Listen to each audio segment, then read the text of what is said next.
The U.S. housing market is slowly dragging itself into 2026. Mortgage rates didn't move much in the last quarter of 2025, but home prices did ease a little bit. Still, there was a major shift in how real estate agents and their clients now see the market. 2025 was a challenging market. One thing that has slowed down buyers now, of course, is a higher CPI, a higher unemployment rate. Wage growth is growing faster than home prices, and that always helps with affordability. So I think that's definitely helping buyers in terms of thinking about the future. The average rate on the popular 30-year fixed loan dropped sharply in the third quarter, but then just kind of hung out between 6.2% and 6.4%, leaving some buyers on the sidelines. This past year, the buyers I have seen have been buying because of life circumstances, and those are the people who have to buy, whether it's having a baby or moving for a job or retiring or downsizing. Still, of the real estate agents we surveyed in Q4, more said it was a balanced market rather than the buyer's market they were seeing in Q3. That's likely because consumers became less confident in the economy as job losses grew. We heard that from Heather Dell in Detroit.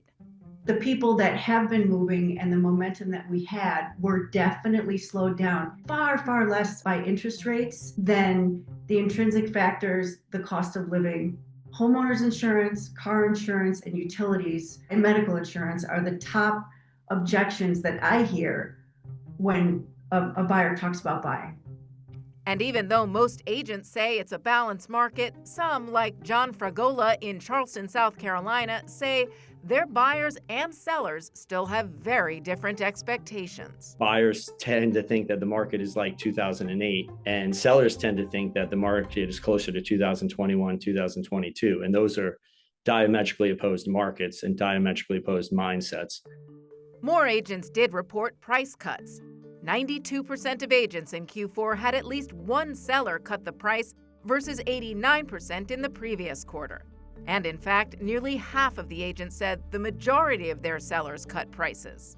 Concessions have gotten bigger. At the beginning of the year, unfortunately, a lot of sellers were still stuck in the 2021 mindset where they are not eager to offer any concessions. But as the year has gone by and their listings sat, they had to get more comfortable with understanding the fact that they were probably going to have to offer some concessions to get the transaction done. Buyers appear to be getting used to the new normal in prices and interest rates. Agents said fewer buyers left the market in Q4 than Q3 and fewer delayed purchases. They also compromised on features they wanted less. But cutting prices is not high on a seller's wish list, so we saw more agents with delistings. I personally had some clients who said, let's just pause, pump the brakes here, and we'll come back on in the spring market and when there's more buyers out. And we are now in a new year, and despite what we saw in Q4, far more agents expect sales to improve in the coming quarter.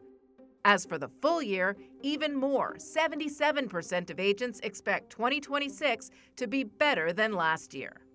Interest rates have gotten slightly more favorable, and hopefully that trend continues. If it does, we're going to see that increased demand. There is more inventory on the market now, and some agents told us they think consumers are getting used to current economic conditions.